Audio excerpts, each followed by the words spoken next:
আজকে বাংলাদেশে এক ঐতিহাসিক রায় ঘোষণা করা হয়েছে। এই ঐতিহাসিক রায়ের মাধ্যমে আবারও সত্যের বিজয় হয়েছে বলে আমি মনে করছি। আল্লাহ কোরআনে বলেছেন, ওমাকারু মাকারাল্লাহ আল্লাহু খায়রুল মাকিরিন। সবচেয়ে মানুষ যতই ষড়যন্ত্র করুক না কেন, সবচেয়ে বড় কৌশল আল্লাহ যে সবচেয়ে বড় কৌশলকারী, এটাই আসলে বাস্তব এবং সত্য। রাসূল করিম সাল্লাল্লাহু আলাইহি সাল্লামের জামানায় আবু জেহেল ছিলেন রাসূলের চির দুশমন। আবু জেহেলের কাছে আল্লাহ রাসূল দাওয়াত দিয়েছেন অনেকবার।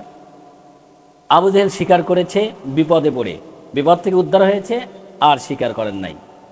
আপনারা জানেন, রাসূল করিম সাল্লাল্লাহু আলাইহি সাল্লামের জন্য আবু জেহেল গর্ত খুঁড়েছিলেন। গর্ত খুঁড়ে সেই গর্তটা ঢেকে দিয়েছিলেন রাসূলকে। রাসূল সেখান দিয়েই চলাফেরা করতেন, সেই রাস্তার উপর দিয়ে। দেখা গেল এক পর্যায়ে গর্তের মধ্যে আবু জেহেল পড়ে গেছে। গর্ত খুঁড়েছে আল্লাহ রাসূলের জন্য, নবীকে কষ্ট দেওয়ার জন্য, কিন্তু আবু জেহেল নিজেই নিজের গর্তে পড়ে গেছে। আল্লাহ রাসূল সাল্লাল্লাহু আলাইহি ওয়াসাল্লাম পরে এসে গর্তর মধ্য থেকে উঠিয়েছেন।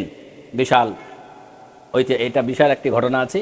আমি ঘটনার দিকে যাব না। আমি যেই বিষয়টি আসলে আজকে বলতে চাই সেটা হলো যে, সাবেক প্রধানমন্ত্রী শেখ হাসিনা, উনি আলেম ওলামাদের জন্য অন্যায়ভাবে বিচার করার জন্য যে ট্রাইব্যুনাল গঠন করেছিলেন, আল্লামা দেলাওয়ার হোসেন সাইদি সাহেব রাহিমাহুল্লাহ, তিনি বলেছিলেন, তিনি সহ আরও অনেকেই বলেছিলেন যে এই ট্রাইব্যুনাল আন্তর্জাতিক মানের ট্রাইব্যুনাল না, এই ট্রাইব্যুনালে যথাযথ বিচার হচ্ছে না।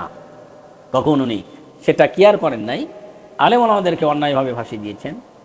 আজকে আলেম ওলামাদেরকে অন্যায়ভাবে ফাঁসি দেওয়ার কারণে এই বাংলাদেশ থেকে বাংলাদেশের জনগণ তাকে এই দেশে ঠাঁই দেয় নাই।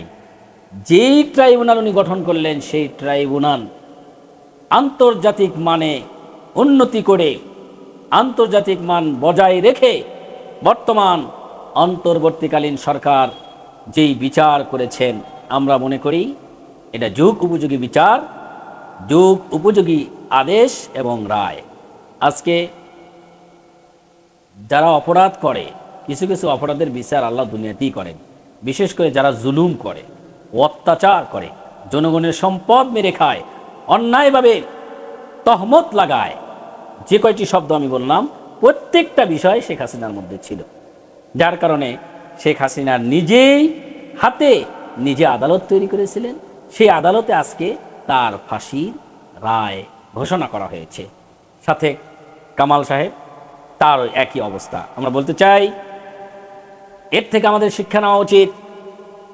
ভবিষ্যতে যেন আমরা সঠিক পথে থাকি, আল্লাহ যে পথে থাকতে বলেছেন সেই পথেই থাকি।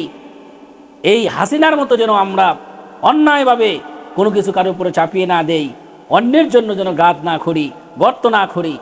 এর থেকে আমাদের শিক্ষা নেওয়া উচিত। বর্তমানে যারা আছেন তাদেরই বেশি করে শিক্ষা নেওয়া উচিত। আপনাদের ভাবা উচিত যে আমরা কোন পথে পা দিচ্ছি এবং সেটা কিভাবে। যদি অন্যায়ভাবে আবারও আলেম ওলামাদেরকে আপনারা ফাঁসাতে চান, তাহলে এই হাসিনার মতো একই অবস্থা আপনাদের হবে।